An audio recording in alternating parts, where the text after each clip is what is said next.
Success stories and interviews with game changers and thought leaders who have overcome both in life and in business.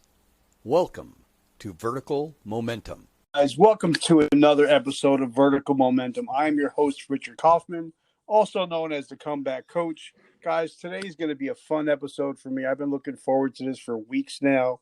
But guys, first I want to thank our sponsors, Maxwell Soaps. If you guys love soap like I do, but I also have diabetic itchy skin, and the soaps that they made are actually handmade, and there are no detergents in them. So it actually helps me with my skin. So if you have that kind of issues, definitely check them out. But the best thing is, for every bar of soap that somebody buys, they donate a bar of soap to help the homeless population in the city of Los Angeles, California. So it's soap with a mission. So definitely check them out at Maxwell Soaps. Guys, this is going to be a fun episode. We're going to be talking a lot of things, business, family, podcasting. So make sure you have your pen and paper out, because my brother Dan is an amazing individual. And I just got off of his show, and he is such an amazing guest. I hope that I can just be as good, 10% as good as he is. So Dan, my brother, welcome to the show. Well, man, thanks for having me. Thanks for the kind words. And you're already 110% as good. So you're on it. You're crushing it. It was an honor to have you on Dreams Are Real, and I'm glad to be here. So what's going on, my brother? Well, I just got done with a walk on this beautiful sunshiny day, and I'm grateful to be alive and upright and doing what we can to help people achieve their dreams in the world. How about you? Well, I just got done doing another amazing episode, and then I'm looking at myself. I'm like, I must be crazy, because for Thursday, I have like 6 people I'm interviewing in one day, and I'm like, but now I'm getting so backlogged because I only release one episode a day. So, but now I guess I just got a bunch in the can to actually release at a later date. So I love how you say you only release one a day, when most people, myself at the moment included, only release one a week. And you're like, one a day, that's just not very much. I got news for you, man. One a day is a lot. And, I'm trying to learn from you. That's one thing. Like, I think I'm going to be asking a lot of questions, because last time I was kind of rushed because of time constraints and all that stuff. But now we have up to like 2 hours to do whatever, talk about whatever you want. So I want to definitely hop into your past, because the past is what makes you the man that you are today. And then I want to hop into business, and then hop into podcasting. So we'll be all over the place, and I'm okay with that. Hey, man, I'm good. You lead, I'll follow. I'm there. So talk to us a little bit about, where you're from, and, like we've talked in a little bit of past.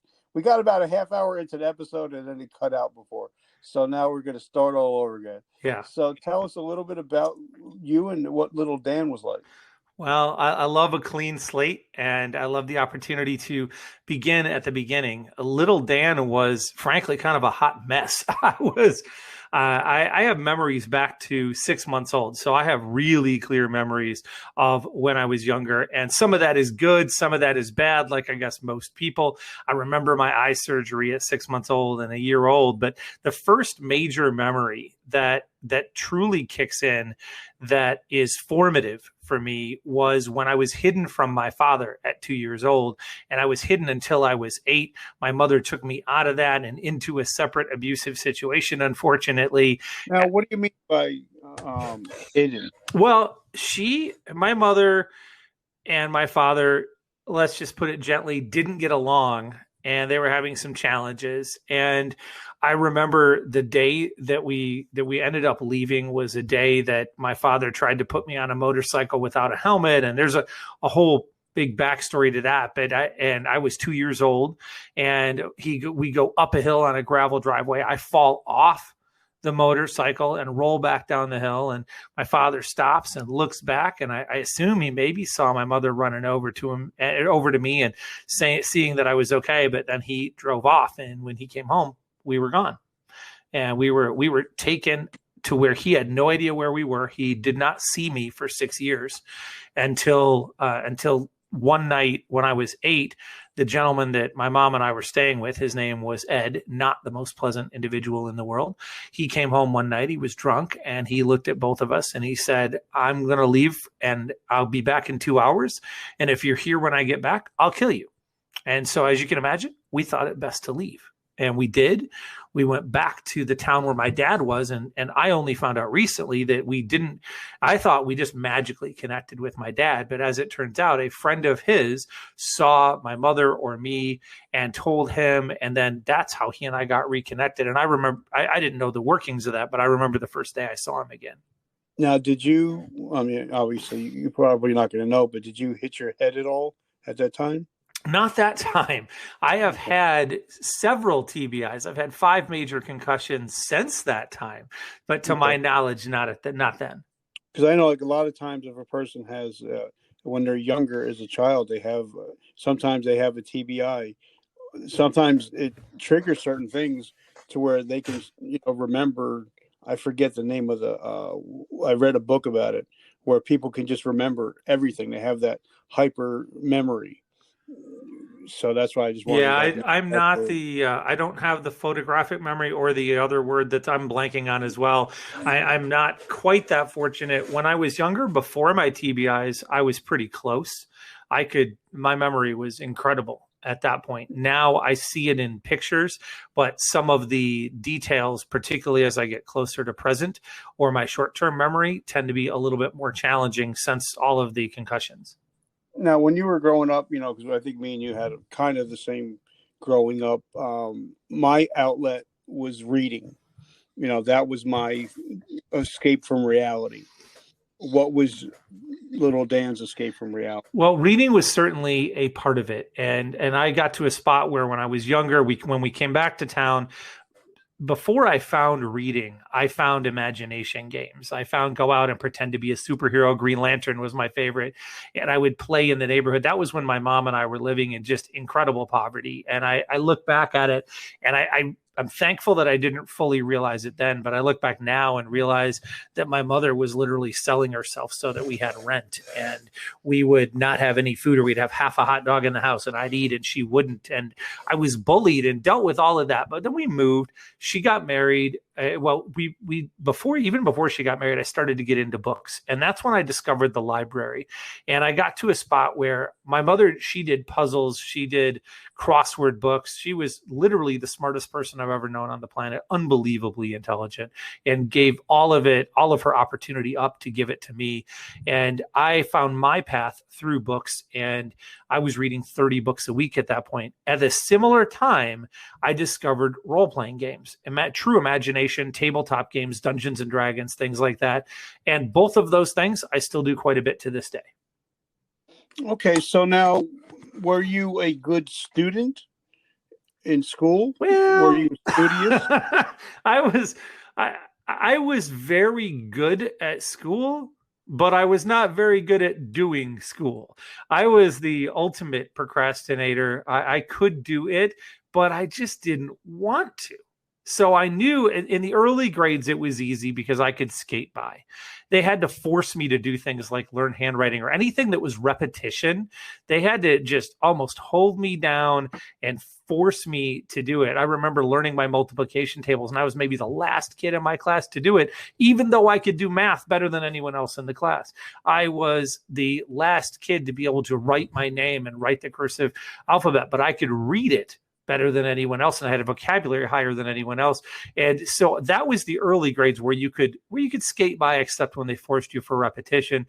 As we went further along, I recognized that I had to do some of the work, but what I would do is become a master at putting it off. And that was probably the first part of my life where I learned efficiency. And I learned efficiency out of necessity. How do I take something that normal people would do in 20 hours and do it in 2 hours? Gotcha. Check the box. How do I do it on time? That's a little different conversation. That skill came much later. So what was your earliest remembrance of a dream? Oh, of a dream? I remember you asking me this question. Yeah, man. I love it when people turn my questions on me. That's fantastic. That means I'm paying attention. Yeah, yes, it does. So if it's of dreams, as in I'm sleep and dreaming, I have memories back to the same 6 months old. I remember some of my dreams and the forms that they took, and most of them were pretty scary for me, which I now recognize was probably a manifestation of some of my daily life.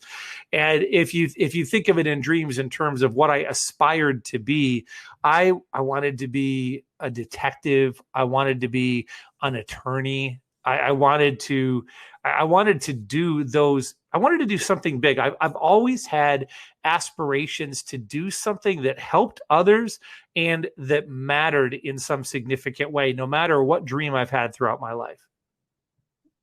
I love that. So, talk to us now. You're out of grammar school. Tell us about the high school Dan. Were you the Dan, the man about town? I was anything but. And anybody who I went to high school with who's listening to this is now laughing hysterically as they think of Dan the man. No, I was about as geeky, nerdy kid as you can get. I was about as insecure as you could get in most areas. I began to find myself in a couple of areas. Certainly gaming had helped. I had gotten kicked out of band in 6th grade, so that it wasn't with music. I certainly wasn't built with or going to be playing any sports, even though I began to enjoy basketball and weightlifting. I was terrible at both of them. I found a little bit of my own in debate, and I loved that. I was very, very good at it. I unfortunately was also hobbled by what so many people deal with at that point in their life. And I dealt with it for a long time, which is an incredible ego covering my insecurity. It wasn't ego in that I wanted to be a jerk or I just thought terrible of other people. It was ego in that I was so insecure that I was covering it with arrogance and ego. And man, my starting in probably high school is the first time I would say that my ego could have filled another hotel room. And I can actually relate. Because that's the way I was, like outside, I would be that macho, rough. But even in my life today, sometimes I act that way. I try not to, but I know I'm confident in the man that I am today that I'm okay with telling people, yes, for Christmas I get bath bombs from Love. Nice. I've got no problem. Hey, bath bomb. I mean, what color? That's the question, right? Like all of them, baby. All of them. Nice. You got to. My son likes to mix them, so yeah. But my ego, like if I was in that, back in that young punk days, I'd be like, oh, that's so gay, right? And then I'd be sitting in the bath bomb later. You know what I mean? So, and I love when you say that. Sometimes when a person acts like they have a big ego, it's just because they're very insecure inside. I find the vast majority of the time it is ego covering insecurity. In fact, even in our Foundations of Success platform, when we do the leadership training, there's a little segment in there that talks about how arrogance and confidence aren't directly connected, and how ego is covering insecurity, because it's such a crucial component to learning leadership, is recognizing what you're really seeing, what you're really experiencing, and who you're really being. And for me at that point in time, I guess I was at the spot where I felt so physically overwhelmed and put down. I was dealing with being bullied pretty badly. I didn't feel like I could stand out in other ways. I didn't fit in with music or sports or any of those things. I knew I was smart. It was the one thing that I had. And darn if I wasn't going to rub that in your face and show you I knew everything about everything. Now, of course, as we grow older, we recognize how little we know. But at that point, like many teenagers, I thought I knew 100% of everything there was in the world, and certainly more than my parents. Now I recognize that I know every year. I realize how much less I know compared to what's out there. Like the late great actor Roddy Piper says, just when you think you have all the answers to life changed the questions. Nice. Yeah. Roddy. Gotta love it. So now you said you might have wanted to go into law. You might have wanted to be an attorney. What happened when you graduated? Did you get any offers to go to any colleges or anything? Yeah, so this is where a little bit of my arrogance comes in too, is when I was in school, I took the ACT and I did very well on it. And so I decided I would apply to exactly one college. Now my parents are like, oh, you should apply to a bunch of colleges. I said, no, I scored well enough. I'm going to get in. And it was likely true, but it was totally ego speaking. I don't need to apply anywhere else. I'm going to go where I want to go. And I did get in. So what did that do but fuel the ego? And I went to a great school. I live in the town where it is today, University of Michigan. Go Blue. I'm all about my Wolverines. Wolverines. Absolutely, man. I bleed maize and blue, but with hopefully a whole lot less ego than I once did when I went there first. But I loved, man, the chance to escape my world. You see, when I was in the midst of all that ego, I was really struggling as a person. And I was struggling to find my identity. I was struggling to feel valid and valuable. I felt hopeless. I felt unseen and unheard through most of my high school years. And most people around me, even my good friends, didn't realize how bad it got. And it got to the spot where at 16, I actually survived my first suicide attempt. And I came out of it with two key understandings that would propel me to college and beyond. The first was that your environment, where you're around, who the people you are around, that has influence, of course, but it's your choices that create change. And my brothers and sisters had been involved in drugs and alcohol and violence and all different sorts of things in my family that I dealt with. So I thought one of the first choices I'm going to make to create change is get the heck out of here, which is part of why I went to college. The second understanding informed everything to this day, which is that I was meant to do something significant to help a lot of people. Unfortunately, at that point in time, I had no idea what that meant. So I went to college off in search of that, as probably so many people do.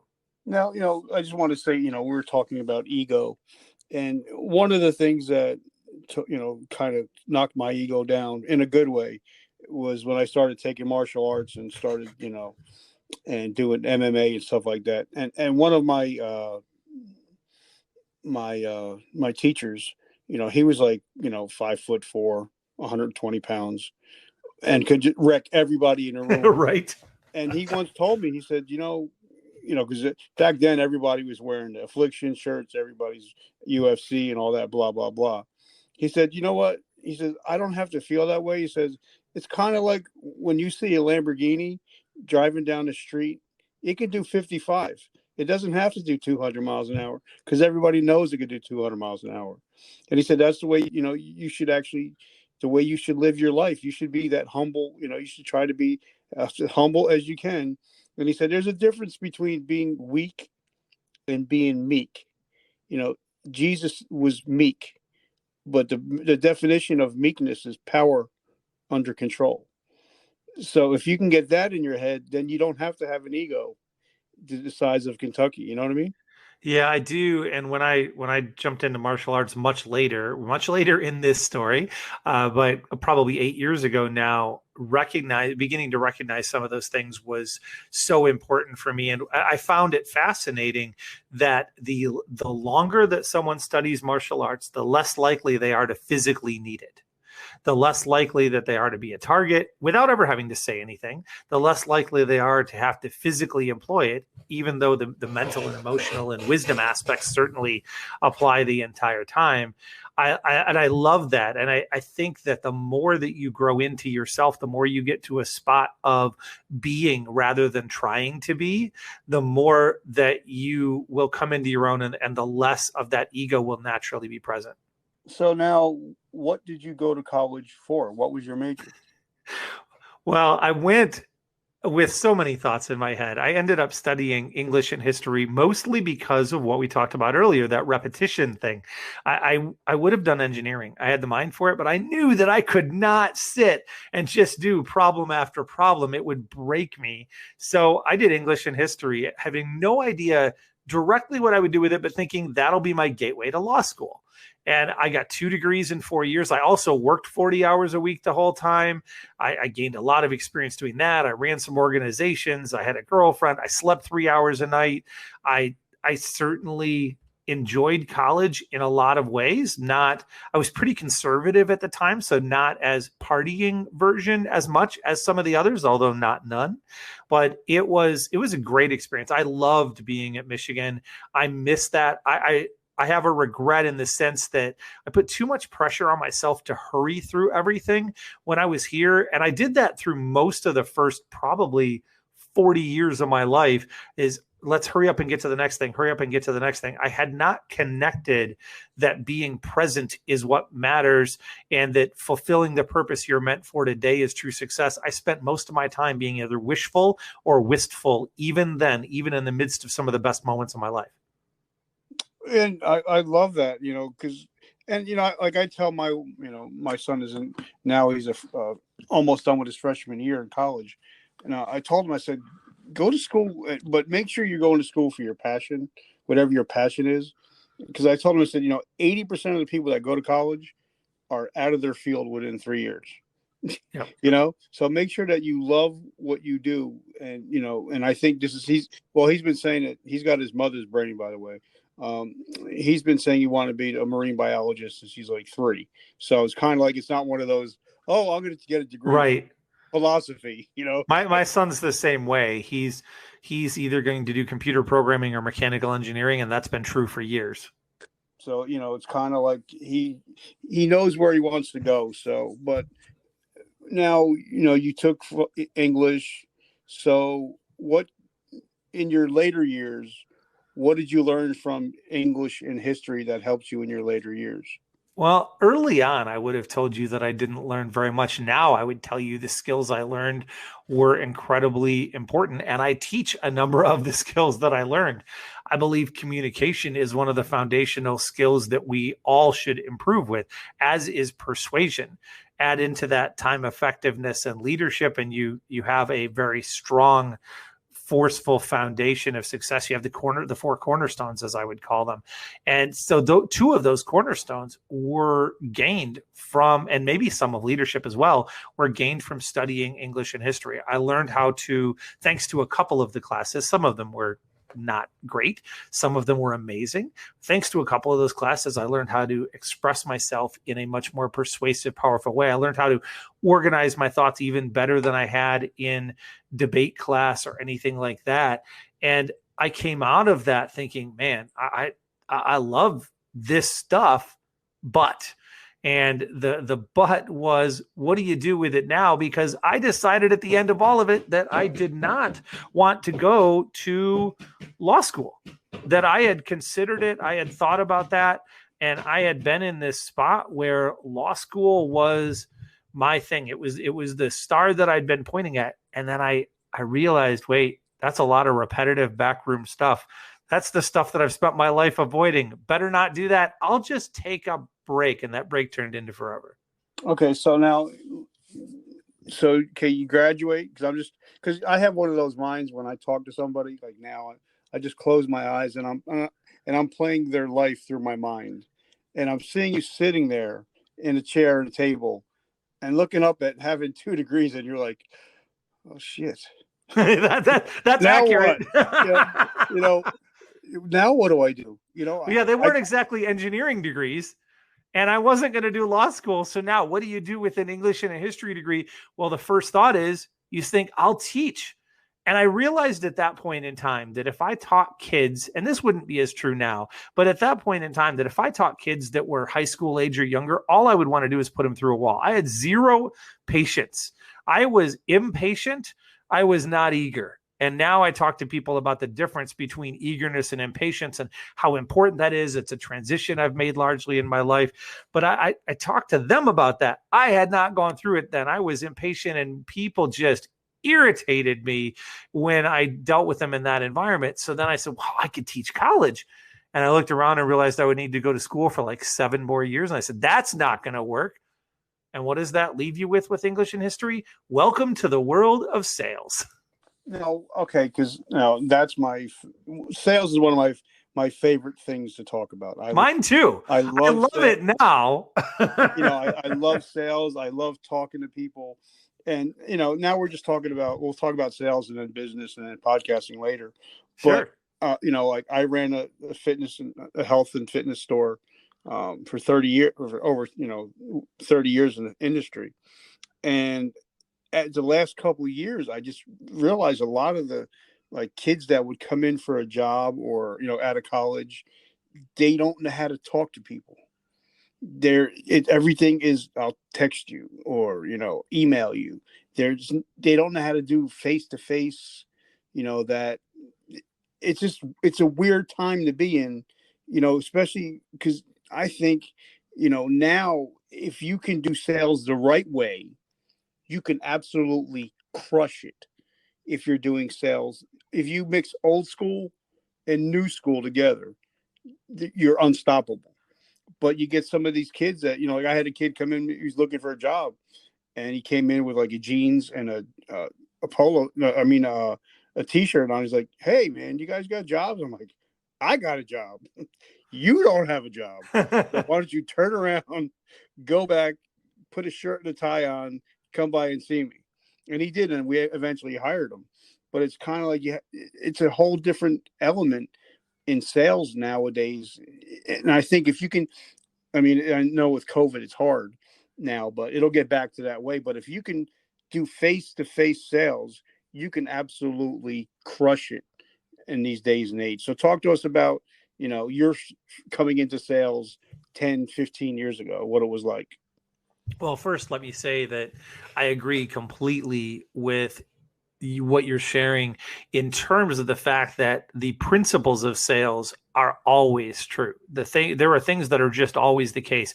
The practicals differ by the time and the environment, and the practicals, the tactical aspects, if you will, of what our approach is may have varied.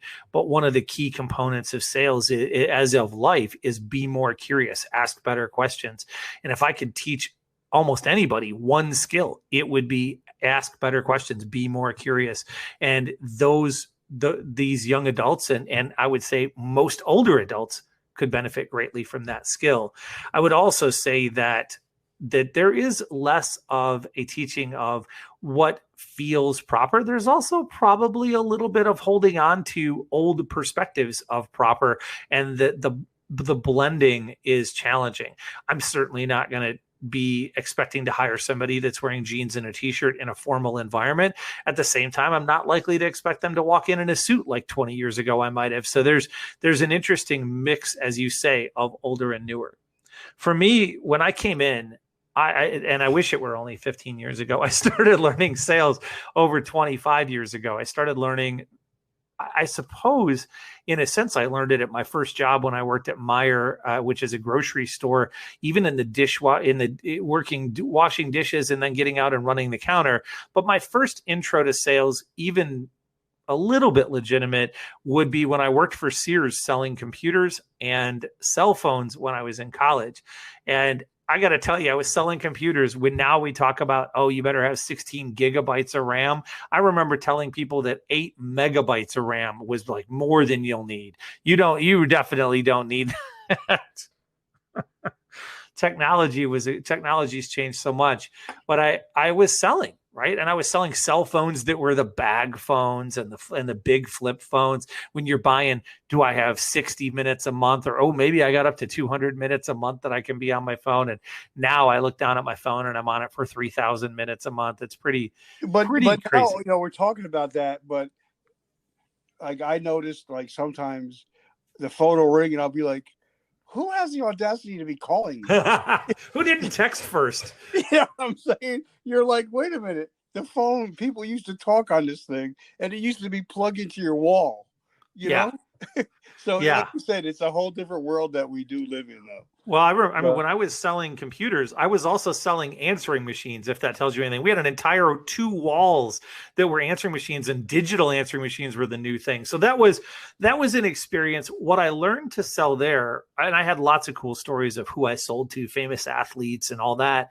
And that was fun. But what I learned to sell there that stuck with me the most was protection plans. That was the idea of effectively an extended warranty. And I became the top in the entirety of Sears. I was in the top 1% of selling all of those anywhere.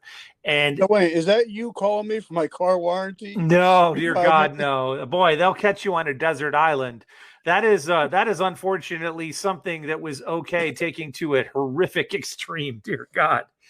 Oh, I received one of those calls not 2 hours ago. So your timing in saying that is very appropriate. But I left there and Can I ask you a question? Go ahead. Yeah, sure. Honestly? Because like I'm a big rich dad, poor dad guy, Yep. Robert Kiyosaki, and I love that he said that had one of the top training schools in the world. What was Sears training like? Not great. It was okay. I mean, for looking at it now, looking at it compared to something I would make as training now, it was pretty terrible. Compared to what was available across various companies then, it was adequate, maybe, but it truly wasn't sales training of any kind. It was more of very basic customer service, very basic skills that you would need to ring a register, and then you shadow a person for a day or two. Thankfully, my number one gift in the world started to come into awareness at that point in time, which is synthesis. I'm able to watch 100 people do something, grab a little bit from each one and make something better than any of them. And I was able to do that there and became very good at what I was doing, although there was just no upside to where I was. Plus, I was in school. I was working 40 hours a week in basically 3 days a week, trying to keep it as minimal as possible, going to college 2 days a week, carrying a full credit load, running some organizations, working on the weekends, having a girlfriend. So I was trying to pack everything into one time. So what was the next logical step after Sears? Well, I don't know about logical, but the next step for me was that I went to the only job that my dad would tell you that he was ever proud that I had, which is that I went and ran a power equipment dealership selling lawnmowers, chainsaws, trimmers, exactly the thing that you would not expect the geeky, nerdy guy that I was to go and do. And I'm very proud of being the nerd that I am. I'm comfortable with that now, maybe less so then, but I went into a very different environment. A friend of mine worked there. He helped me get in. I ended up becoming the sales manager there. I learned a lot because this was selling a bigger ticket item. This was selling to completely different people. It was the first time I learned, oh, this works with different personalities and this doesn't, and this works in different environments and this doesn't. I don't even know that I knew I was learning those things, but I was sewing all of that together. And I also had an opportunity to impact systems and continue to find efficiencies and make things a little bit better until I chose to get married and was illegally fired from my job because I went on my honeymoon. I came back. I go in and I'm told that I accepted a bad check, and I'm like, that sucks. And he said, I took the full amount out of your pay, which was illegal.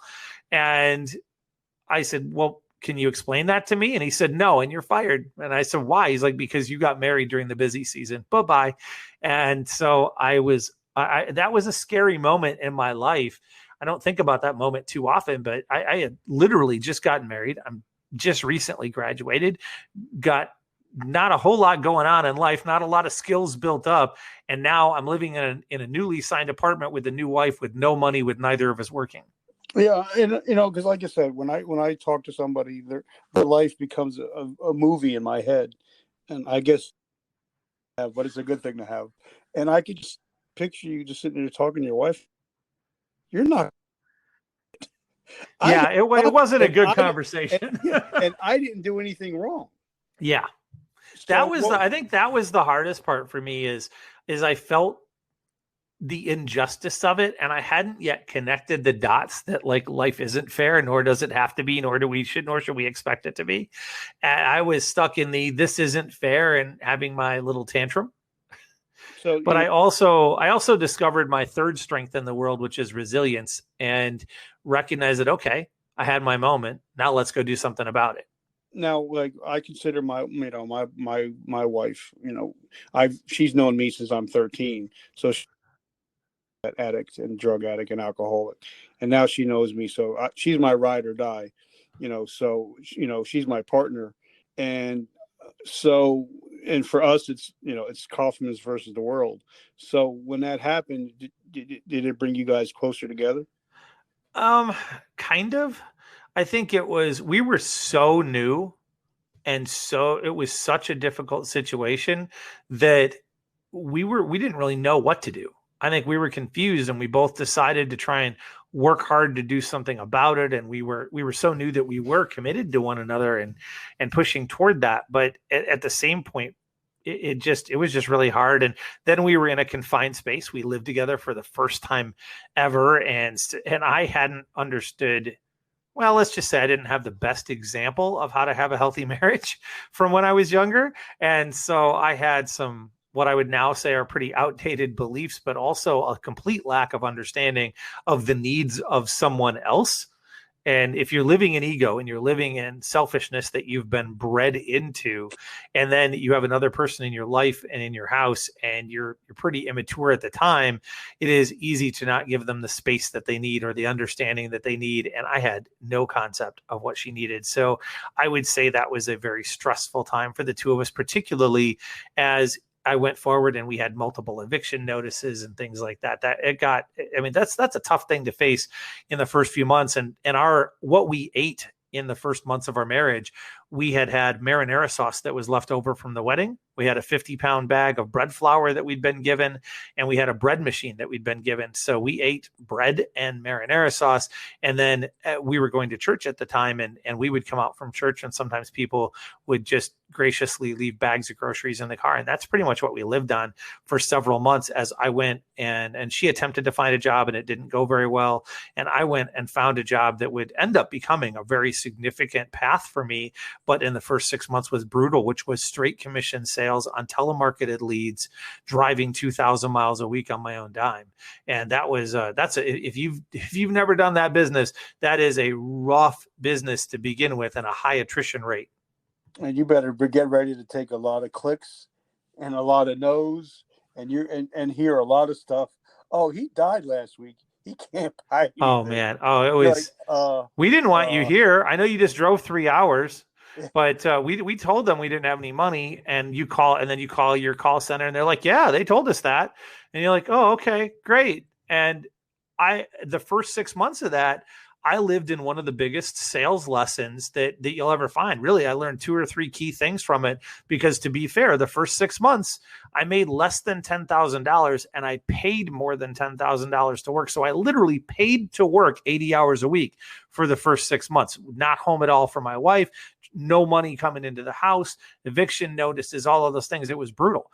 The next 12, I figured things out, and I also figured out how to sell very differently than anyone else that I've ever really seen, and certainly later on to train it differently than I've seen. And my next 12 months, my first full year in the business, I made 6 figures in my early 20s. Now, I wasted it, threw it all away. That'll be part of the story in a minute.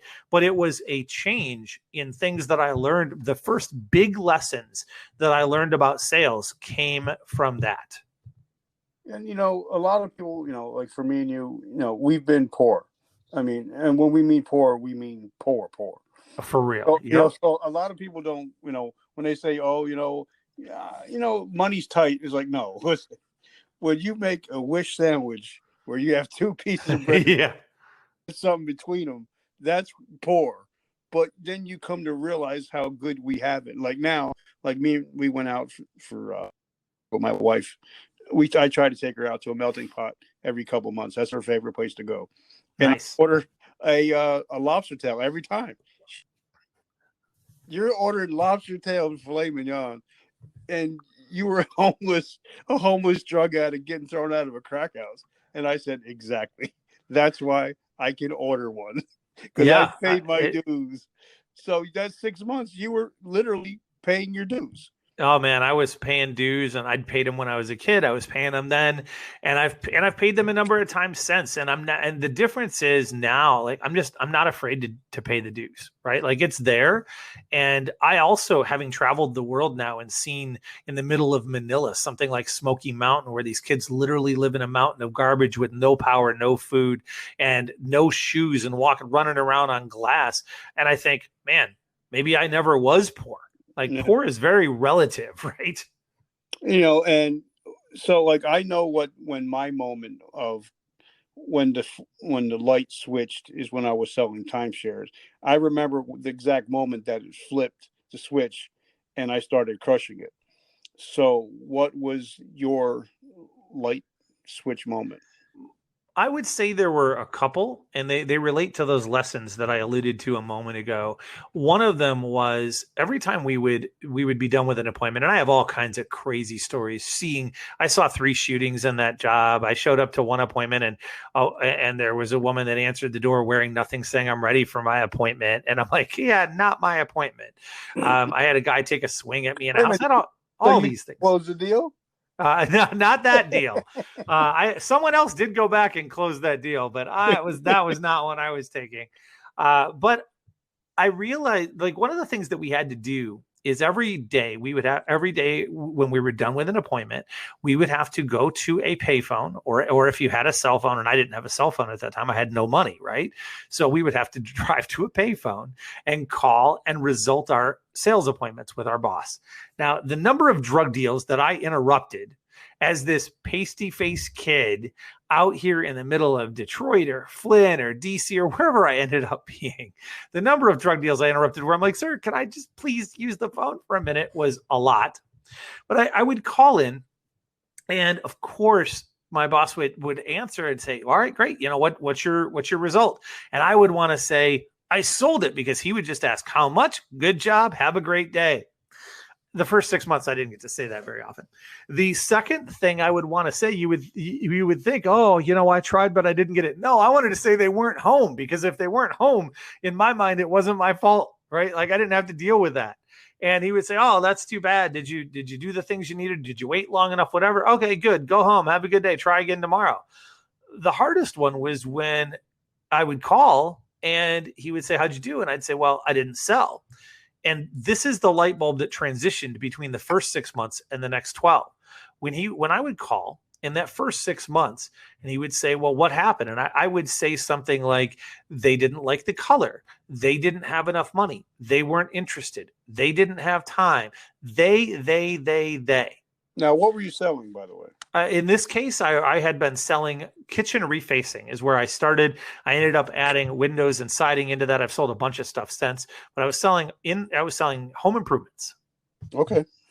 And so I would say they a lot. And almost every new salesperson, 2 things you'll see. 1 is they tend not to ask questions. And 2 is that they say the word they when they're talking about it all the time. In the next 12, I figured out, wait a minute, it's not their responsibility to buy. It's my responsibility, and hear this, not to sell, but to help them solve their problem, to help them reduce their pain. That's my responsibility. It's my responsibility to help them see it, because they're ignorant, not ignorant, stupid, but ignorant, unaware. And it's my job to help clear that. And so if I can clear the fog, they're going to look at it and go, "Well, of course I'd have to have it. Why wouldn't I do it?" And when I got that, I said, what do I need to do? And what I needed to do was go back to a lesson that I had learned in high school, which is that I would never want to not lose to the same thing twice, because sometimes you can't avoid that. But I committed that I would never lose to the same thing the same way twice. I learned that in high school in debate. This is still a painful lesson for me. My partner and it was my senior year. We lost twice. We lost once during the year, and we were like, I don't know, it was like 34-1. We were very, very good. We get to state finals, quarterfinals. We hit that exact same team. Now, we had convinced ourselves it was a fluke. It was ridiculous. I mean, we'd never otherwise lost, right? So we didn't change anything. And you know the story of that. I did the same thing. I get the same result. We lost in quarterfinals when we were the favorites to win state. And I took that, and it has burned itself deep in my soul that I will never lose to the same thing the same way twice. Well, that came back here in my sales world. And I said, if that's the case, then what I need to do every time I leave and I haven't sold is I need to call, reach out, study, figure out what will I do differently if I hit the same situation next time. And that practice, first I would figure it out. It might take me a day and a half. Eventually it would be later that night. Then it would be when I got to the car. Then it would be when I left the house. And eventually I'd figure it out while I was sitting at the table before it ever happened. And lo and behold, my closing percentage skyrocketed because I was there to help people. And I had done the work to figure out how, because I recognized that that my success was in my control and no one else's. Okay, now let me just because now this is fun. This I'm enjoying this conversation immensely. So I just want to say thank you for taking the time. Oh, thank you, man. I'm loving it too. This is my world. Now, like in sales, I noticed a lot, even like when I was selling timeshare. So I did that for like 6 years, and I loved it, and I crushed it. But because of some little old man that helped me. But when I learned the hard way, in a good way though, that not to assume anything when I get to when a customer says absolutely. And what happened was, I don't think I've ever told this story, but so here I go down, I get my tour, and guy comes in, he's like wearing jeans and flip flops and a shirt and long hair, and I'm going, oh Jesus Christ! I'm like, oh, this is gonna be the longest 2 hours. So I show him everything. He's like, yeah. And then we get down to the numbers, and I show him the numbers. And normally when you see a number, the people like their eyes wide open. He's like, yeah. He's like, I'll take 52 weeks. I say, what? And excuse me? He's like, yeah, I'm one of the managing partners at IBM. I like to buy a whole year of timeshare and just put it on my black card here, and I'm going to pay nice. it. And from that moment on, I never assumed anything about any sale ever again. And I think a lot of people have a problem, like say you're selling, home improvements. You go into people's house, and you're like, oh, these people are never going to buy. Oh, I mean, it's amazing. People would hand out the leads at the beginning of the day, and people would look at the lead and go, that's a bad lead. They're looking at a piece of paper and 5 words on it. That's a bad lead. And I heard that one thing. So the reason I didn't call that out isn't because I don't believe it's critically important. It's one of the top 3 lessons that I train in sales. In fact, when I give the 5 objections that you have that you need to overcome so that you can get past your own objections to selling, this is one of them. It's don't prejudge. And I would say that it has to do with a lot more than just selling. In life, we should not prejudge. I learned it in a very similar way that you did. It was beat into me in training. And training that we went through 2 weeks of training for the in-home sales. And they were just like, don't prejudge, don't prejudge, don't prejudge. I drive to my very first appointment in the middle of Detroit. I'd never been to Detroit. Every house on the block burned down except this one. I'm like, oh man. I pull up in my little Ford Probe and I park out front so I can see my car from the window because I'm kind of terrified. I walk up to the house and we go inside and it's like Hoarders Gone Wild. Everything is everywhere. I sit down and it splorches, like it's sticky. There's 2 people there. They were nice enough. When I did their estimate, I had to call my boss because I didn't know how to price for getting rid of bugs in a kitchen. And when we were going to remodel the kitchen, and I just get to the end, and all that's going through my head this whole time is don't prejudge, don't prejudge, don't prejudge, because it was my first appointment. And I sat down and I looked at them and I'm like, would you like to pay cash or finance? And they looked at me and they said, oh, well, we've been saving for this for years. The husband said, this is my gift to my wife. So we'll pay cash. Did you need 50% of that up front? It's $6,000. Oh, 50% is like $5,000. Great. I'll just go get it. And he walks in the back and goes and gets it. I'm just sitting there in my mind going, I'm really glad I listened to that one lesson. Yeah, that's when you're like, I need to check that cash to make sure it's real. Oh my gosh. It was a thing, but I teach everybody this because you just don't know. You have no idea. And it goes the other way too. I have done a presentation in a $10 million house for a $2,000 kitchen that they could not get approved for. And that they didn't have the cash to pay for, or not a kitchen, a bathroom. But I've done that. And so whichever direction it is, you have no idea. So the best thing to do, go in and be more curious. Just ask and look and do your thing. This is also a spot where recognizing that doing the right thing is always the right answer. So if you go in and you recognize that people matter most, relationships are everything, that you treat people as people and you do everything that you can to help them, that the rest takes care of itself. I love that. So, obviously being on the road all that time and putting mileage on your car. Oh, it was brutal. It wasn't sustainable. So what did you do after that? It was brutal, man. I was 100,000 miles a year on a car that was not built for that. That's how I destroyed my knee. That's why I have bone on bone in my left knee. We ended up moving to DC, and I drove a stick shift in DC 2,000 miles a week. I do not recommend that for anybody who's considering it. Just don't. I then moved, and I ended up I ended up managing rather for that company. And then I ended up moving to a company that sold in-home food and grocery service, which was, and I had become the top salesperson or one of the top salespeople in the industry for home improvements. Then I just said, no, I want to manage because I want to help more people. And I built my way up. And then I got recruited to go sell in-home food and grocery service, like food in a freezer thing, 6 months of food in a freezer, and sold that and did really well at it, got moved around the country. And then my wife got pregnant and we'd gotten moved to Indiana. We'd gone from Michigan to DC to Indiana, and she was 8 months pregnant. And they had a conference call. I was working for a company called Colorado Prime, selling this food in a freezer. I was a location manager that was doing incredibly well. Had won multiple times, manager of the month, all of this.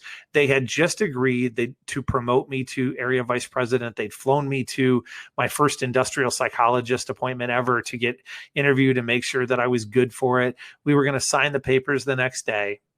And they had a conference call and they said, we've been around for 50 years. We're declaring bankruptcy today. Your insurance ends today. Remember that 8-month pregnant wife. Your severance is what you can take from the office you're in. Have a good day. That's when you just back up. I'm taking everything.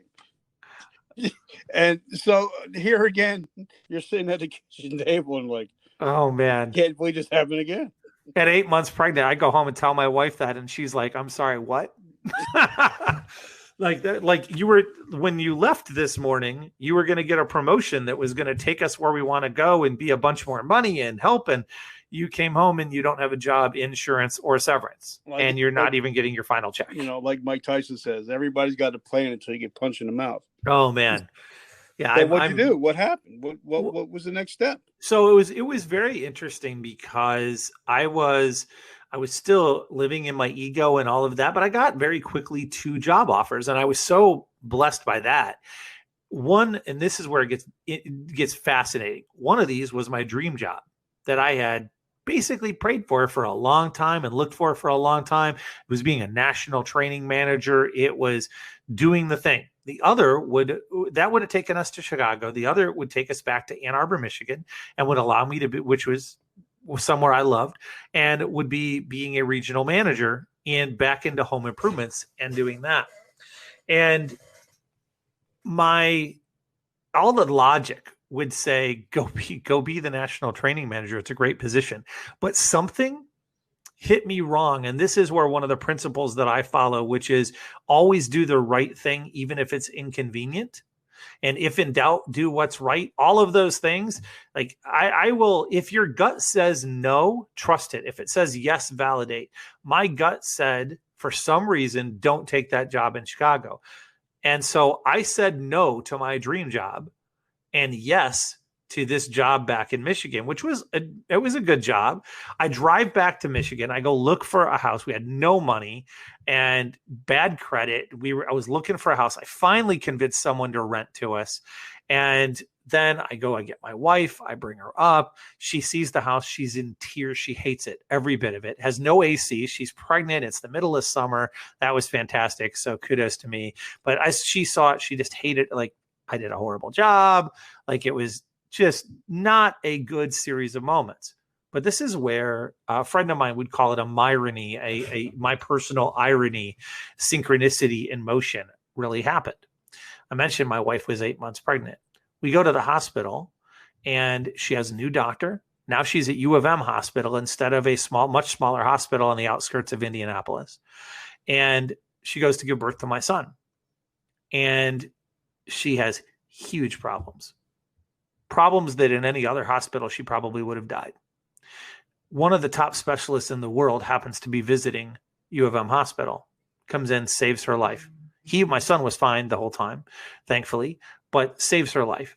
Without us having gone through that, without me having said no to the Chicago thing, everything else, my wife would have been dead. You don't know, but your path matters. I love it. So now, what year was this? So now we are up to 2003, man. We've gotten within 17 years. Don't worry, the rest will pass more quickly. I'm just trying to get a timeline, because I'm thinking, you got that movie in your head. We got to make sure you know where you are. Yeah, it's like I don't want it to be one of those Quentin Tarantino films. Oh, right, yeah. No, we're 2000. My son was born July 1st, 2003. So he's 18 now, huh? He will be 18 in just a couple months. Goodness help me. Isn't it crazy how time works? That's amazing, man. And he's going to go. He wants to be a computer geek? Either a computer programmer or a mechanical engineer, one of the two. And so he'll graduate in 7 weeks. Goodness gracious. Pretty crazy. That's awesome. Yeah. So at that point I'm back, and that's when I started leading larger teams. I had gotten into multi-unit management a little bit, but this is when I really got into leading teams of dozens and then hundreds. And I worked in home improvements for a while. They offered me several promotions, but I couldn't take them because I couldn't move for some family reasons at the time. And so I left. I'd been with Home Depot actually for a number of years, and I left and I went to work for a small family-owned company for a year because I was chasing a title, because I thought being a vice president would be cool.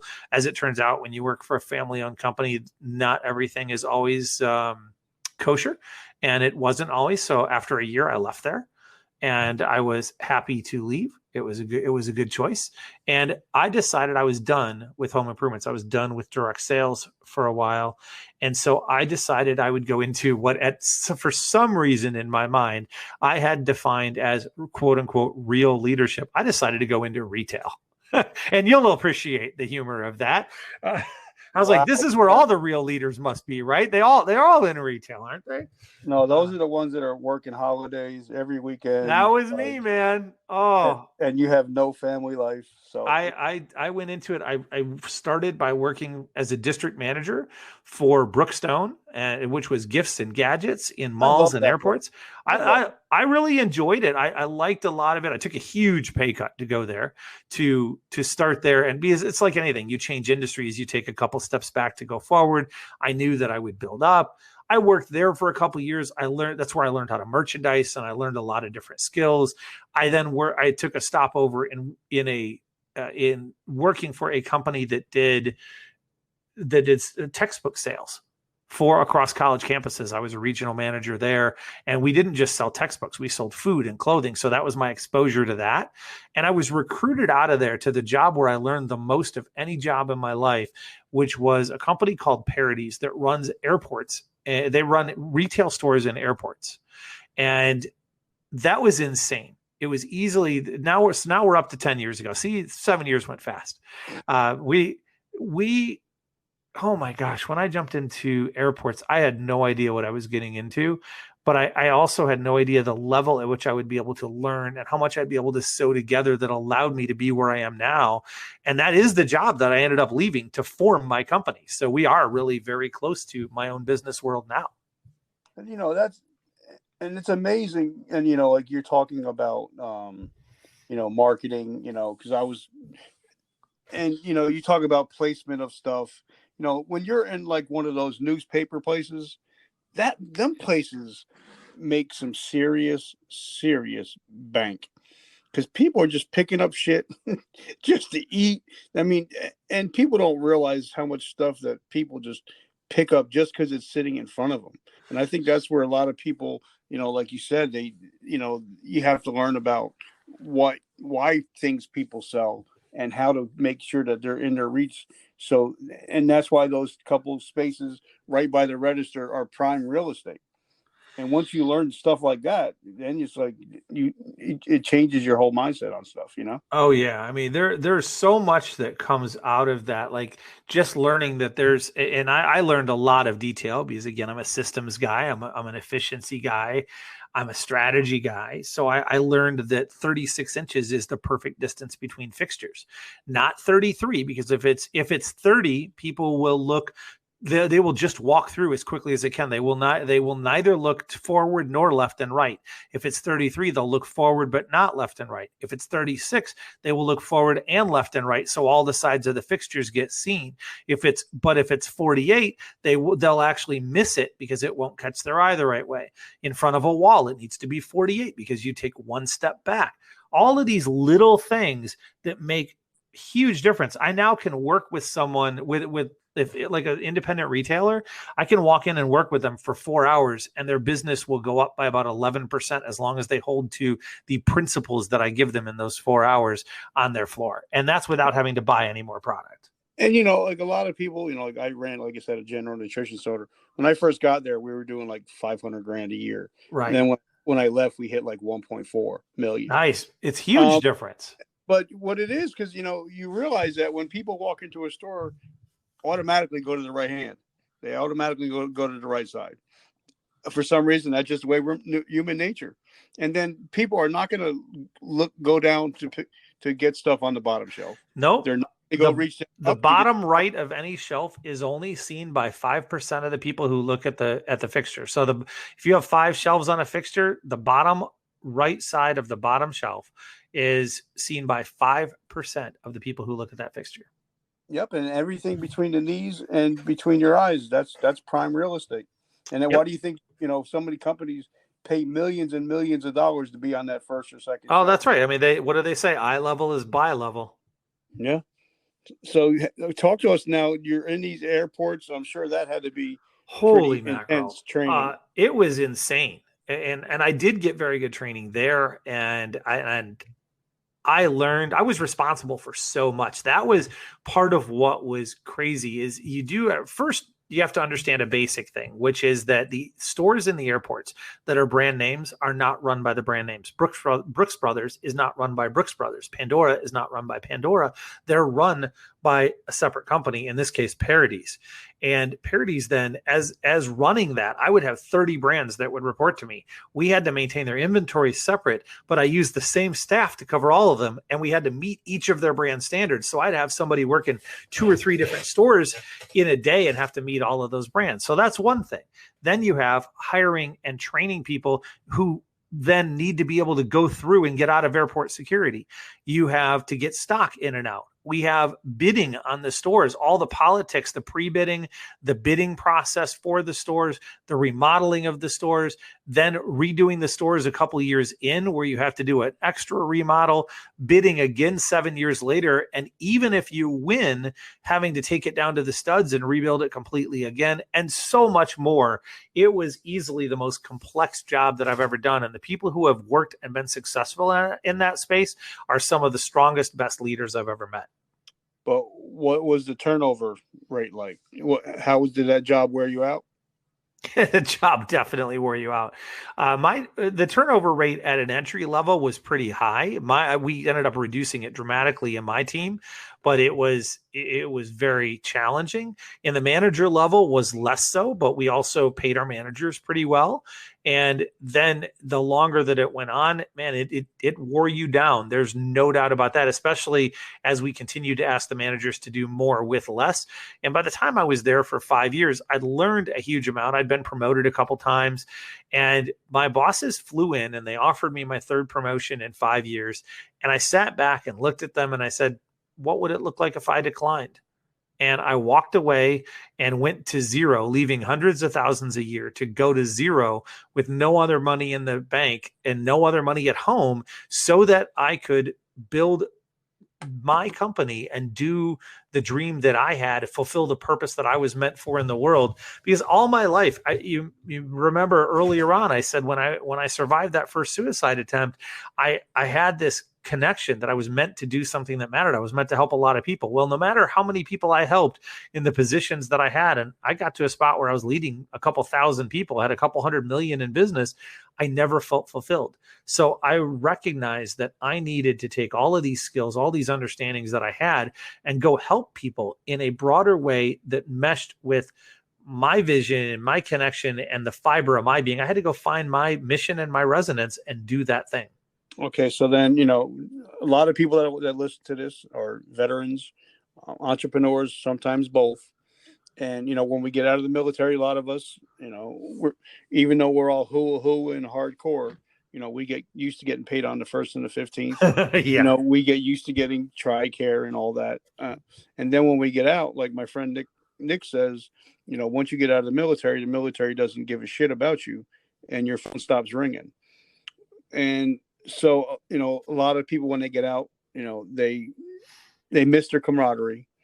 They miss having a mission in life. Yeah. So they kind of spiral. And a lot of guys, when they first get out, or girls, they want to start a company.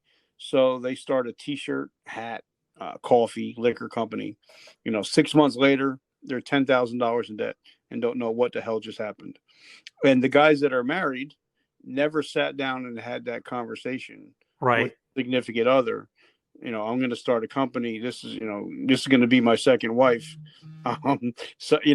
And they don't go talk to their wives until the shit. I try not to curse, but it's. Yeah, you're good, man. I'm flex. But, they don't until it hits the fan. And then they got to have a really, really hard conversation.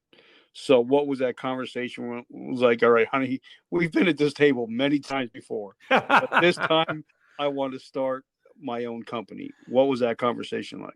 Well, I think it was a little different, and because we had been at that spot, and for so many other times it had been other people's choice that we were at that table. And this was me saying, look, I am not happy. I am not fulfilled. This is having a negative physical impact on my life. And I want to do something about it. And I believe that I've finally put us in the space where I can do something about it. And I think it's the right thing to do. I think that I've done some things to mitigate risk where I can, but there is real risk. And here's the plan. Here's what I'm going to try and do. It may not work. And if it doesn't work, if I have to, even though it would roughly kill me in a year, I can go back and do something else. And I did have a plan that said, look, here's a fail safe, that because I knew that I could get another job. It may not be 300 grand a year, but I knew I could go get another 6-figure job. I could go sell. If nothing else, I could jump out and sell and make a ton of money. So I knew that there was an opportunity to do it. And she saw the damage that it had been doing to me, that it had been just physically destroying me emotionally. It had been hard. She'd been on all the vacations with me when I'm working 100 hours a week. And like my vacation was only working 50 hours while I'm getting we're at the water park and I'm getting a phone call and stepping out for an hour while they just play, while I go and deal with an issue that had come up. And she said, look, it can't be much worse than that. Now, there are moments where maybe it could have been a little worse, but for the most part, she said, look, with eyes open, and that's the key. I agree with you. You got to have the conversation and make your decision with your eyes open and be realistic about it. I wasn't selling pie in the sky. Hey, look, I'll be at $5 million in 6 months. I wasn't saying that. I was saying I've done a lot of these pieces. As it turns out, a lot wasn't enough to get to all. We can come to that in a minute. But I've done a lot of these. Here's what I believe to be true. Here's my path to do it. And here's what happens if it doesn't work. And because I had that clear piece, she said, yeah, it's scary. It's hard because security is one of the things that she, like many wives and many spouses, want. Security is really important to her. She said, I'm willing to give up the security to step out into that space. Now, like I'm a big Shark Tank guy. I love Shark Tank. Me too. And every time I watch them, like they say, if you don't have a business plan, you do not have a business, you have a hobby. So what was because I'm sure you just didn't start praying and spraying. You had to have a plan. Well, So what was your plan? I had a plan, but you talk about no plan surviving contact with the enemy. There were some blind spots I had in my life, and these are blind spots that I now help my clients to avoid. One of the biggest ones is that I had always had an opportunity to refine, but I'd never had to create. And refining something that already exists is an entirely different skill set than creating it from zero. I am very, very good at refining that whole synthesis thing. Man, I can make that happen. I'd grown companies from a million to tens of millions. I'd grown company from tens of millions to 100 million. Like, I'd done that, but I'd never made it from zero. And I learned very much that I'm a refiner, not a creator. So one of the things I discovered early on is, oh, look, this takes a lot more time than I thought it would. And it's really hard for me. These particular skills are. If I were to do it again today, I would approach it very differently because I've learned them. So now I help my clients do that. I also didn't listen to some advice that I got. Dan, you need to understand who your target audience is. And I said, no, you do. I can help everyone. As it turns out, not so much really. If you try and help everyone, you help no one. I started coaching, so I did have a plan. I mean, I wouldn't want all of this to sound, or any of this to sound like I didn't have a plan. I did. I just had a couple of key blind spots that were really important. So I started coaching, and I did really well. I approach coaching differently than really anybody I know. I don't do contracts for my coaching because I never want anybody to wake up and think I have to meet with Dan. I only want them to wake up and think I get to meet with Dan. And with that, about 95% of my clients stay with me for more than a year, 85 for more than 3 years. So we've made huge impact. It's worked really well. And we've grown companies from 0 to 2 or 3 million. We've grown companies from 500,000 to over 1.5 million. We've done a lot of really cool things. We've helped people achieve their dreams that weren't financially based, a lot of very cool things. But in those early days, I was able to do that for others, but I was creating from zero myself, and that was hard. And a lot of people, like anybody, they say, well, like everybody cracks on Donald Trump, that, okay, anybody can become a billionaire, but, his father gave him $1 million and he became, a billionaire through hard work, through an work ethic that is just stupid. And then, you get a guy like, because I'm a big sports guy. I'm a big sports geek, always have been, then you get a guy like Allen Iverson, made over 400 million in his career and is bankrupt today. So a lot of times, sometimes it takes money to make money, but sometimes it's the people that start with a lot of money that end with nothing. And for guys like me and you, we're literally, like I started this podcast, I had nothing, zero, right, and had no knowledge either. So I was just shooting blanks. But eventually you learn that, you have to learn to be very frugal, in order to start your business on a shoestring. Yeah. So what was it like starting your business on that shoestring? Well, again, speaking of blind spots, I spent in some areas that I would not, frankly, I wouldn't allow my clients to spend in today. I mean, they make their own choices, but I would stand up and stamp my foot before I'd let them, before they do it. They'd have to go through me to do it. And I did some really good choices, right? I decided I know that every company, every time you double, you have to rebuild a big part of the company. And you can bypass that if you plan some specific things ahead. So I committed up front that I would build a company that didn't have to be rebuilt until after it was well over 10 million a year. That was a good choice. There were some spots where I spent money in that process that I spent them early because I decided certain things were important. Like, a big website is important. Frankly, it's not. You can have a one-page website or no website and run a very successful company. Well, that's thousands of dollars that you can save.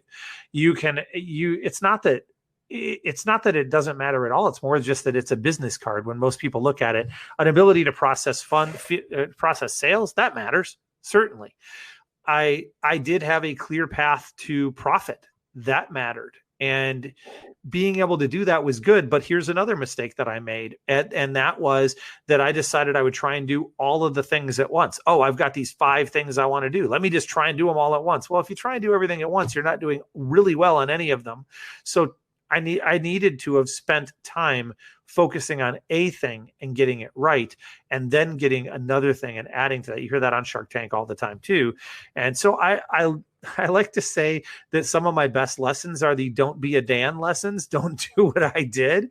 And those are the cases. And so I got clients that were incredibly loyal and who were paying me well, and we did very well, but I didn't escalate as well as I could have because I missed some of those steps early on that, thankfully, because of how I learned, now I'm able to keep my clients in a really good space and help them to not make those mistakes, but to go forward and leverage it well. The final mistake that I call out is that, and this one I think is really important for new entrepreneurs, for those who want to build a new company.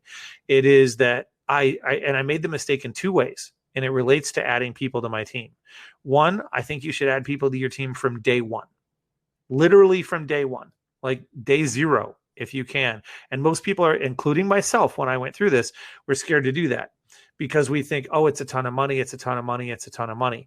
Whether you use a little bit of money or whether you figure out how to do so in trade, building a team from day one is really important. And I waited 2.5, 3 years to do that. And when I finally decided I would do it, I was already about 4,000 hours of work behind where I could have or should have been.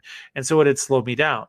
That said, when I did it, I ended up needing to figure out how to do it the right way. And I'd hired thousands of people, literally thousands. And I could do that, but I didn't understand how to hire people to work in a new and growing company, particularly if what you need isn't a do-it-all, you need specialists. So now I have a group of amazing people on my team who they work 5 to 15 hours a week for me. It's their second thing in all cases, although some of them it'll become their primary thing later this year. But I have the things that I'm not good at or don't want to do or shouldn't be spending time on, they're able to do. And the lesson that I learned is that the bulk of my time needs to be spent on things that either make sales or move the business forward in a meaningful way. And I would say that 2 years ago, 95% of my team was spent on all the stuff we get sucked into, and 5% of it was spent moving things forward. Now it is about 70 and 30, which is about the best you're usually going to get until you make a lot of success. But making those choices, that helps you live on that shoestring, but accelerate faster. And it also allows you to have realistic timeframes, because unless you catch a lucky star, you're not going to go from 0 to millions in a couple of months. You're going to build it over time. So you've got to have a realistic plan to say, I can dust off the tracks. I can know what switches to throw, but I got to take some time to put coal in the engine. And I love that, but now also you're going to get people, a lot of people, they just, they like to make excuses. They're like, well, I don't have money. I can't do this. I can't do that because I don't have funds. But people don't realize that, if you go back old school, like I'm an old school guy, I do a lot of bartering because, that's just the way I am, and like on my podcast, I have 20 sponsors on my show. Right. They don't pay at all, but they promote the show. So it's kind of like we went to that old school bartering stuff. And a lot of people are afraid to say, listen, Jack may be a carpenter. I may need some carpentry work done at my house, but if you need your business promoted, I can promote you. And a lot of people, they kind of forget about that whole bartering thing. And I think, like what you said, I think that makes a lot of sense. But now I got to ask you, because it's been going around in my brain, and I got to TBI. So if I don't say it, it's not going to happen. Tell me about the unintentional asshole. All right. I got to tell you about that. I do want to make a comment about what we were just talking about as well, because hiring people, there's so many mental barriers that we make. And we tell ourselves all kinds of stories, most of which are total bull, about why we can't have people on our team. I bought into all of those stories. And we think, oh, why would people work for me? Why would people donate their time to me? Why would they make trade? All of that's ridiculous. And it's so much so that I made a training call. It's one of our 1 hour win series that in 1 hour, I literally teach people how to build their team with no money up front, including getting them and telling the story of how I got past it and giving them the tools they need to do so. And then the second 1 hour win in the series was 10 steps to effective hiring in case people didn't have those skills. It's so important. Building a team around you is one of the most critical things you can do. Oddly enough, with the rollout and the relaunch of our Foundations of Success platform coming up, I'm adding 10 people to my team in this way right now. So when I say it, I'm absolutely living that. Let's come to the book, The Unintentional Asshole. So I have known for some time that I needed to write a book. I've been asked to, I've been pushed to it. It's finally made it to the list. When I focus upon my North Star in the world is to inspire true generational change that will reduce hunger, human trafficking, poverty, and racism by 15% in the next 15 years. My path to doing that is equipping 1 million women, creatives, entrepreneurs with the foundations of success that they need to achieve their dreams, with thus the platform. And if we do that, they'll naturally inspire that generational change. Well, as part of this, I always ask myself, what will move us the furthest, the fastest? And as much as people have encouraged me to do a podcast, I ended up coming to that about 2 years ago. As much as they've encouraged me to do a book, I've not wanted to sit down and do the repetitive work I know it'll require. We've talked several times about how I hate that kind of work. But as my story has built, I've recognized passionately that our story is the most powerful thing we have, that it's the only unique thing we have, and that if we share the good and the bad, like we do in these, a lot of times it can help people. But if we share the ugly, that's what transforms lives. And the ugly truth for me is that up until 10 years ago, I was the unintentional asshole. I think so many people are. We have good hearts, but ego is covering our insecurity. And I lived in that world. After my second suicide attempt, my life was just broken and I rebuilt myself. And I've worked really hard to not be that person and to be the person instead that I want to be in the world. But I feel like telling that story, on our podcast, Dreams Are Real, we tell the superhero origin stories. I don't claim to be anything close to a superhero, but I do feel it's important to share my origin story, similar to what we've done here, to share that and what I've learned from it, in the hopes that it will be an inspiration for others to be able to step forward and recognize that their choices can create change and that they are meant for something that matters, and to help them find their North Star as well. So the book is The Unintentional Asshole, My Journey from Devastation to Dreams. Okay, so now let me ask you, because when I wrote my book, and it's been out 2 years now on Amazon, still doing well, still helping people. Congrats. It was very cathartic for me. Unfortunately, it ripped open a lot of wounds so they can heal. And, I had to ask people, I'm like, dude, did this really happen? I was drunk. I don't remember. So tell me what really happened. Right. And, but, and I learned a lot from writing my book. Was it very cathartic for you? So I'm still in process, but I would say that I've done all the outlining. The book is going to come out in December. And the reason that we're pre-selling it as early as we are is so that $5 from every pre-sale can go to forming our new foundation called Light from Darkness to help prevent suicide in the world. And we want to do it before Amazon gets a hold and takes 70%. So that's why we're announcing it now and talking about it. And for me, I would say that there's a bit of catharsis in it, but more that came over the last couple of years as I've processed most of those things and guested on podcasts and shared deeply on my own. And I've gone through those. And what is coming to me is more that I've gotten pretty comfortable with sharing a lot of it, but for some reason, putting it down in print in a book feels harder. And I'm doing that. I don't know. I almost feel like I need more permission, more approval. Like it needs to be okay. And that's the learning that I'm gaining from it is to step through the resistance that I've been facing about it for a while. Not as much the processing of the emotions, although that could change as I get closer to the end. We have a very deep, full outline. I've got the stories. I just need to sit down and do the rest of the writing, most of which will happen in May, June, and July. Okay, so now the last couple minutes, I love your podcast. I had such an amazing time on it. You did an amazing job with the graphics, and I'm so honored that you did that. So talk to us about your podcast and how it's going for you and why you started podcasting. I really appreciate that. And I appreciate the kind words. I loved having you there. And I love the opportunity to do it, which is funny because for 2 years I was asked to do a podcast and I said, no, not because I wasn't willing, but because of two things. One, the repetitive nature, and two, the fact that I didn't want to do something if the purpose was already served in the world. I traveled 2 years ago to Asia. I was fortunate to be there with a group called Freedom Summit Global that I helped form. And we spoke throughout Asia, 6 countries in 45 days. And as I was traveling, I was sharing a topic that was titled Dreams Are Real, Overcoming Our Own Objections to Create the Life We Want. And interestingly enough, based on the timing of you and I recording this, it was 2 years ago today that the probably the most challenging day of that happened because my story that I was sharing was to honor my mother, who passed when I was 25 and who gave me a lot of things, made a lot of sacrifices to give me a lot of things in the world.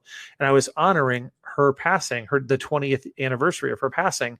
And tomorrow is the 22nd anniversary of her passing. So I remember standing on the stage in Bali and having that audience hold me up. It was in that week that I also connected that what I said earlier is true, that the story that we have of our lives is the only unique thing we have and that it's powerful. And so when I came back, I knew I need to do a podcast. I need to give people a chance to really share. Most podcasts, you either get to share some story and then it's pretty fluffy, or you get to share like your 10 steps to this, but very few do what frankly you're doing really well here, and I greatly appreciate, which is mixing some practical things and the story and going deep. And I knew there was a need for that. So when I came back, we did it. We decided we would take hour and a half to 2 hours with all the different guests, and we would interview guests from everywhere. We've been fortunate to have guests from 30 countries that show that no matter where you're from, from 40 careers that show that no matter what you do, and from all different problems, whether it be 40 or 50 people that have shared about suicide or people that have shared about their eating disorders or abuse or rape or all of these things that prove that two things are true, that there is always light through the darkness and that dreams are always real. And so it became this ability to share hundreds of superhero origin stories in a deep, meaningful way that everyone in the audience would grab onto at least one or two and go, wait, that's me. I can do it. I have a reason and a purpose to step forward and an inspiration to move up, to find my North Star and accomplish my things in life, find out what my purpose is, because dreams are real. All right. So let me ask you a question, because, I've been doing a deep dive on podcasting lately. There's over 2 million podcasts out there, but only 50% of them are actually active. And they say that if you go beyond 8 episodes, you're like in the top 20%. But a lot of people, they start a podcast and then they start number watching. And they're like, wait a minute, well, Joe Rogan has right. blah, blah, and, it was funny. Somebody said, hey, Rich, you're the Joe of Joes. I was like, wow, that was pretty cool. Nice. But, you start looking at your numbers, like, I don't have high numbers and I'm okay with that. But I said, talking to somebody, I'm like, if I have 800 downloads, imagine just 800 people sitting in a room listening to you talk. Right. And how many people you're affecting.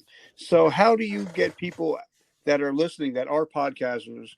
What are your thoughts on the number watching, the download watching, and all that good stuff? I think it's a great question. And one of the things that I train is how to build, maintain, and monetize a podcast. So this is right up my alley. I have a whole training segment along that, and we've even added it to our platform as well. And I think that if you start it looking for numbers, That's one category of people. It's the same people who will go share their things because it's a marketing gimmick and then build something to support the marketing instead of doing something that has deep meaning to them and then marketing that.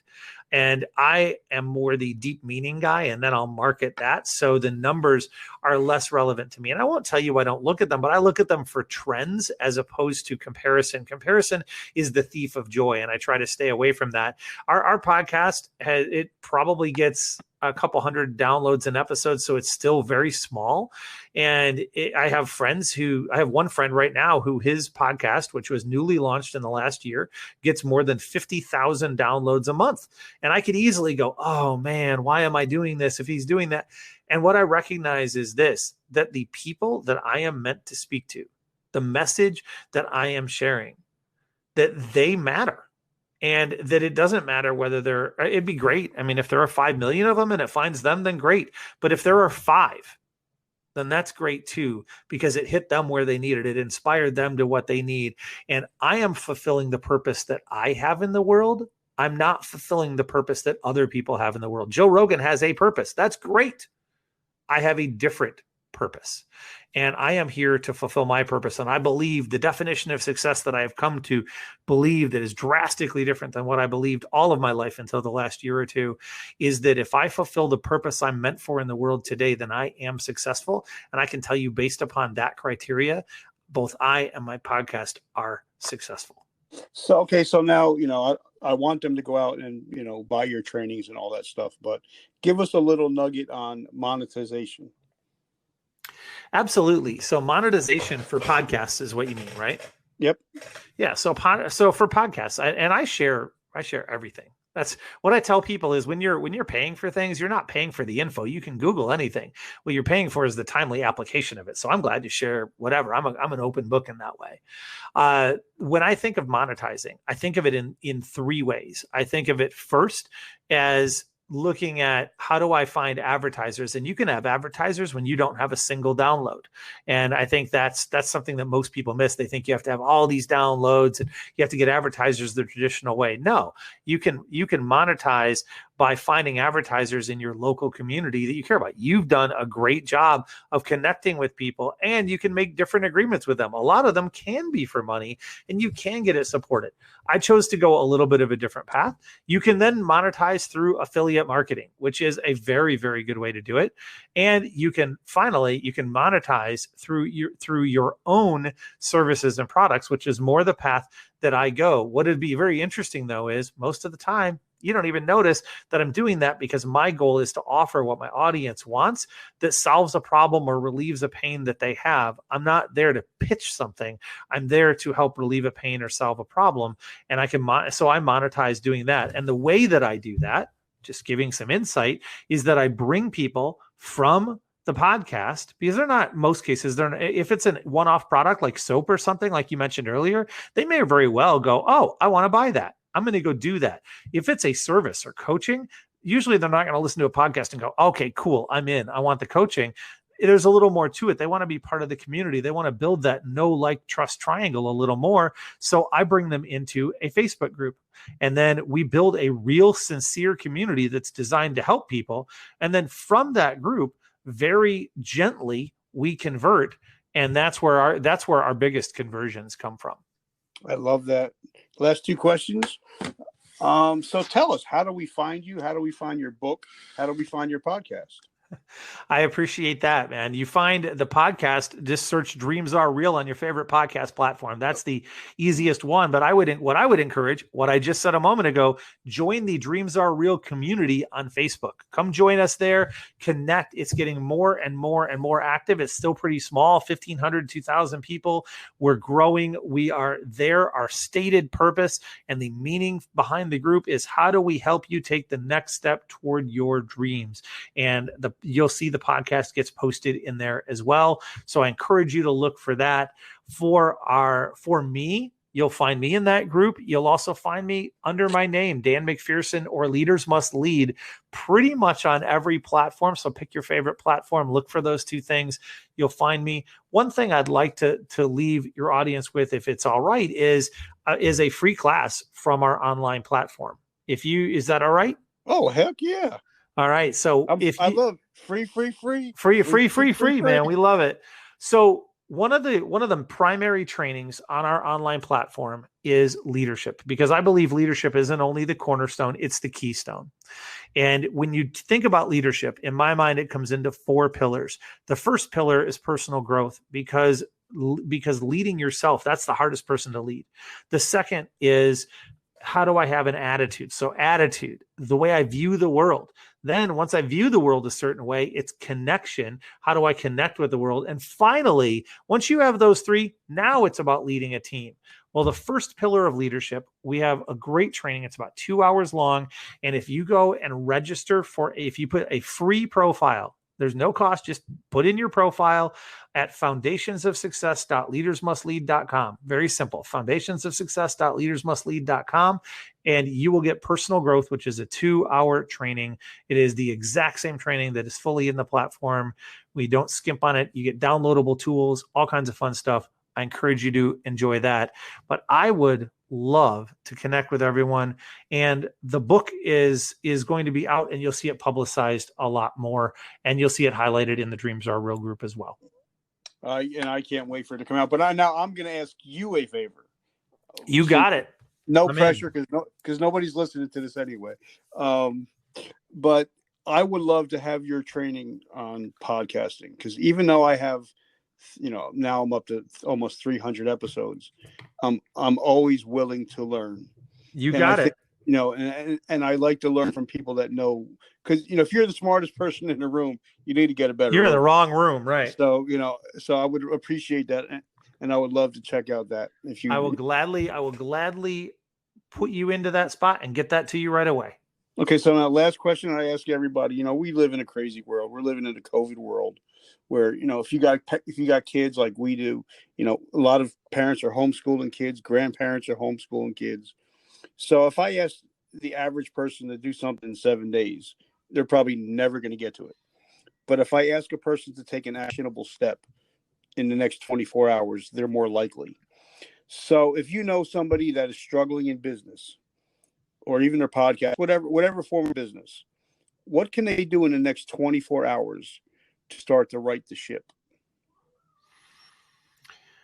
Well, I would say one thing that they could do that will help them on the path is, and I can answer this in a couple of different ways, but I'll give you the first one that came to mind. I believe that one of the reasons that people struggle and they wander is because they don't know their North Star. They may know what they're doing right now. They may know something they're passionate about, but they don't know where they're going or what their legacy is. And the first conversation I have with almost everyone is find your North Star. What is your North Star? And then to focus upon only doing the things that move you the furthest, the fastest toward that. So I would encourage someone in the next 24 hours to go join the Dreams Are Real Facebook group. It's free. And then go to Unit 1, which is free. Free. And watch the training on how to find your North Star. And I think they'll find that of great benefit. And that will give them a little more of a sense of calm. And they're gonna feel a lot of bells and whistles go off, like, oh, that makes sense. I totally get that. I'm doing that. I'm not doing this. And they'll start on the path to getting there, because I believe that is there. Separate from pointing them to any of the things that I do. But I have that there because that really is the very first thing. If someone asked me, Dan, if you went to zero, and I've been asked this before, Dan, if you went to zero and you had nothing, what would you do? The crazy thing is, the very first thing I would do is find my North Star. And then I would build towards my personal resonance in a 5-step process that I train people on as well. But I would do that. But if I were to take something separately, and someone were really struggling and they were just having a rough time of it, I would have them pause and stop and get away, just like go and breathe for a minute. Because usually a lot of that happens because we have our head down and we're charging forward and we're running into the wall over and over, and we've lost perspective. And we don't have the space where we have our head up and we look and realize there was a door 3 steps to our right. And so I would have them pause and breathe and then make a list and assess, okay, where am I really going? And what is the one thing that if I do right now will make all of the others either easier or go away, and then only do that one thing for the next 24 hours. I love that, brother. So, guys, definitely check him out. Check out the group. Look out for the new book, The Unintentional Asshole. I think that's gonna. I want to own it just for the title because I can't wait to do a Facebook Live on it.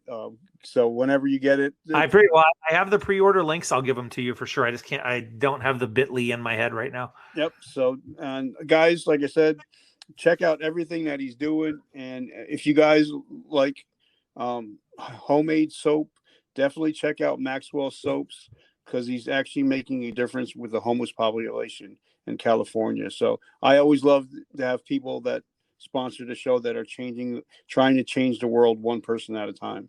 Dan, brother, it's such a pleasure talking to you. And I'm so grateful that you took the time to hang out today. Oh, man, thank you so much. It's been an honor. I love what you are doing in the world. I love your heart, your story, your connection, and just thank you for having me on, man. It's been fantastic. Now, I don't know, how much I'm going to like you if Miami plays Michigan this year. But that's a different story. I mean, go blue, but okay. All right, brother. Well, have an amazing day. God bless you. Thank you, man. Bye-bye. Bye. Hey, guys. Check out the new episode, the new podcast. Appreciate you guys. Just remember, if you guys want a podcast, there's no better way to do it than Anchor. Number one, it's free. Everybody loves free. Free. And then you can also record and edit your podcast right here and not have to go anywhere else. And Anchor will also distribute your podcast to Spotify, Apple Podcasts, and many, many more. So, guys, definitely, if you're looking to podcast, use Anchor. Love you guys. Thank you for joining us today. Please hit subscribe and share. Please feel free to leave us a comment.